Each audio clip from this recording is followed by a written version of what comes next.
We'll chat next with paediatric nutritionist Mandy Satcher about what constitutes a perfect school lunch for our little ones. You get it all with John and Gary. If you want to know the answer to a question or what's going on around Sydney, two great segments on the breakfast program, Know-It-Alls just after 7 o'clock and The Whisper just after 7:30. John and Gary. Note the time changes. Know-It-Alls from 7, The Whisper just after 7:30. Talking lifestyle. Hi, Kaylee here. They're back. Health insurance offers have returned to the 50 Up Club. The buying power of 230,000 plus 50 Up Club members has unlocked health insurance offers once again.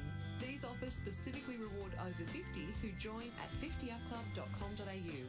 Families and couples can get up to $300 cash back, paid over 25 months of membership, just by switching their hospital and extras cover to HCF. That's right, you can get hundreds of dollars just by moving your cover to Australia's largest not-for-profit health fund. Got questions? Speak to a health insurance expert for over 50s at 50upclub.com.au.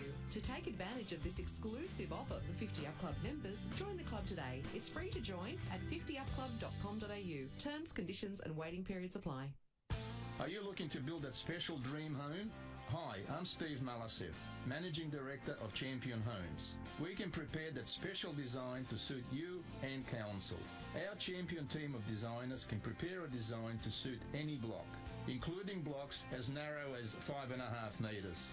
Log on to championhomes.com.au or call 1300 136 200. Champion Homes. We are simply the best. Ladies, are you tossing and turning during these hot nights? Sheets on, sheets off, sheets on, and just feeling hormonal all the time? End your discomfort now by talking to the doctors at the Australian Menopause Centre. They'll help end your suffering by balancing your hormones with a more natural treatment tailored specifically to you, and they'll monitor you during treatment. Pick up the phone now and start feeling like yourself again. Don't hesitate. Call 1300 883 405 or visit menopausecentre.com.au. Anytime, anywhere, 13Cabs will get you there. Anytime, anywhere, 13Cabs will get you there. 13Cabs, 13Cabs, 13Cabs, 13Cabs, 13Cabs will get you there. If you've got the phone, get the app. Load the 13Cabs app and go anytime, anywhere in a click. Don't wait around. Just click and go anytime, anywhere. 13Cabs, 13Cabs, 13Cabs, 13Cabs. Anytime, anywhere, 13Cabs will get you there. You're listening to Health and Wellbeing on Talking Lifestyle. Talking lifestyle, talking about it, talking lifestyle. Yep, it's the all-important hour dedicated to your health. Let's jump into this next topic. And now that the pressure of getting our kids back to school's almost gone, we get the chance now to reflect about the best ways to feed our little ones. With obesity among Australian children growing as well, and with kids spending most of the day at school, it's crucial they have access to a healthy, nutritious lunch. So just what is a perfect school lunch sandwich, I ask myself every day. Mandy Satcher is a paediatric nutrition, and she's with us on the line now. Hi, Mandy. Hi. Guess one of the hardest things a parent can do is make a good, healthy sandwich for their kids at school. You know, if we go the Vegemite option, might be too boring for them. If you put tomato on it, goes soggy, it's eventually flicked. What are we supposed to do? You've got some beauties up your sleeve. Okay, so sandwiches are the most popular lunchbox filler, but obviously not all of them are created equal. So I partnered with Aldi to create the formula for the perfect sandwich. So this is to ensure that children get all the nutrients they require, but also, like you said, help parents so they know what to put into this perfect sandwich. So the formula is based on 2 slices of whole grain or sourdough bread, preferably preservative-free, 1 good quality protein, 1 healthy fat, and 2 to 3 vegetables. So what we are saying to parents is it's not a specific food that needs to go into the sandwich, but rather a food group. So this gives them options to create a sandwich that is suitable for their children and based on their family's taste preferences. Okay. So a great option, for example, would be a chicken and lettuce sandwich. Yep. So you'd have your 2 slices of whole grain or sourdough bread, chicken cooked to your preference. What's really important when we're thinking about putting in healthy fillings is making them easy and time-saving for parents. So I always like to say, think about leftovers. So a leftover chicken roast or even spaghetti bolognese can be a filling for a wrap or a pita bread. Oh, yeah. The other thing is a healthy fat. So a lot of children's lunchboxes are lacking in protein and healthy fat. So the perfect formula will always contain a healthy fat. So this would look like avocado, unsalted butter, extra virgin olive oil.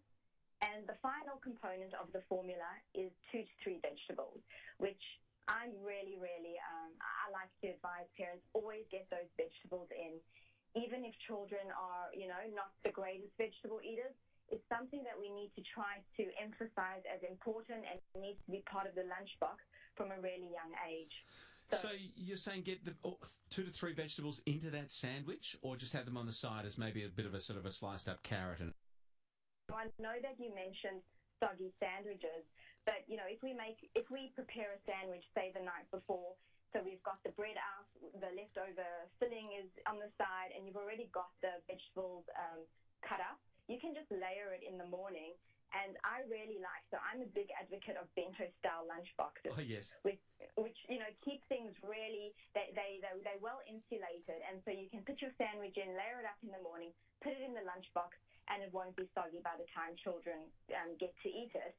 The other thing is you can rinse off excess water. So if you've washed lettuce leaves, just pat it dry with a tea towel to make sure that it's dry, and this will prevent that sogginess factor. All right. Now, we've, in fact, you've been quoted as saying a lot of kids don't get the required amount of protein in their lunches, right? How do we know what sort of a protein hit they need? People always say, we can get a bit of peanut butter in. That's got some protein, and that's possibly an easy option. What other ways can we look at it? So first of all, the problem with peanut butter, it is a great source of protein, and 1 to 2 tablespoons of peanut butter in a sandwich is going to give your kid around 10 grams of protein. The problem is that we can't have nuts at school, so we've got to look at other alternatives. So protein options would be egg, low sodium cheese, which again, when we're thinking of protein, we always have to look for low sodium alternatives. White cheese, such as bocconcini cheese or mozzarella, is a great option. Tuna fish, even canned salmon. So I know a lot of people turn their noses up at that, but if we start children, say at the age of 5, when they're just going to year K, going to year 1, we get them used to having a variety of different sandwiches. Often after a couple of attempts, they can, come to like it. So it's just about always encouraging variety. It's very easy for children to get stuck on one sandwich. So I deal with fussy eating, and I run workshops, and very often I see parents wanting to feed their children variety, but they say their child will only have the Vegemite sandwich, or they'll only have a honey and jam sandwich. So we have to work at finding ways to, encourage them to try new things. So, for example, if you're a mum at home and you're listening to me talk and say, my child will never eat a chicken and lettuce salad sandwich. We only want the honey or jam sandwich. What I'd say to them is that it's all about steps. So, let's break it down. Your child's eating a white bread honey sandwich, and you want to get to the chicken and lettuce sandwich. It's not going to happen overnight. Let's make a simple change. Let's change the white bread to either a white sourdough preservative-free bread, or a multigrain bread, or a whole grain bread. So you change one component of that child's sandwich. The next change could be adding some tahini or sunflower butter onto that jam sandwich, and you're creating protein with their favorite sandwich. The next thing could be, getting them to have a chicken roast for dinner, and then letting them come into the kitchen and showing them how you can shred up that chicken, add it with their favorite tzatziki or mayonnaise or whatever they prefer, and get them to create the sandwich with you. So, it's not going to happen overnight for some children, but this formula is, I suppose, what all parents should be working towards. It's like you've been sitting around my own dinner table and hearing our own conversation. I only want white honey bread. I don't want any cucumber.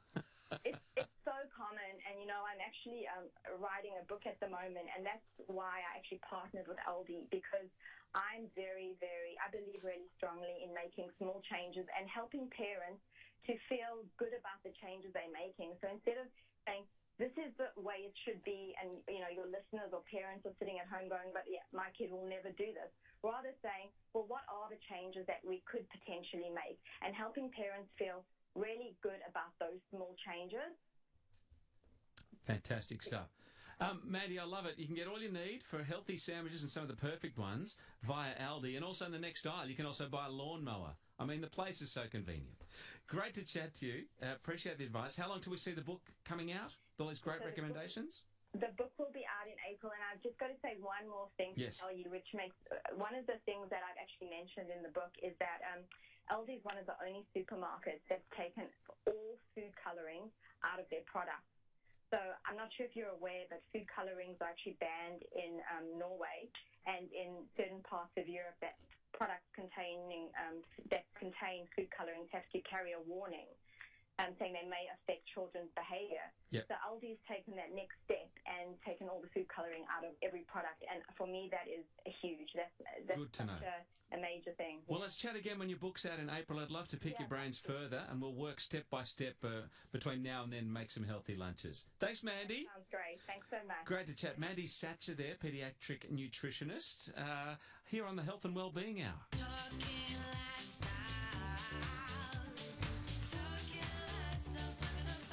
We've got a couple of minutes up our sleeve ahead of the news, and I just wanted to mention this article in the latest issue of the Australian Healthy Food Guide, which caught my eye. It's about detoxing. Perfect discussion fodder for this hour. I think most of us have been tempted by a detox at some stage. It's not hard to when you hear promises of fast weight loss and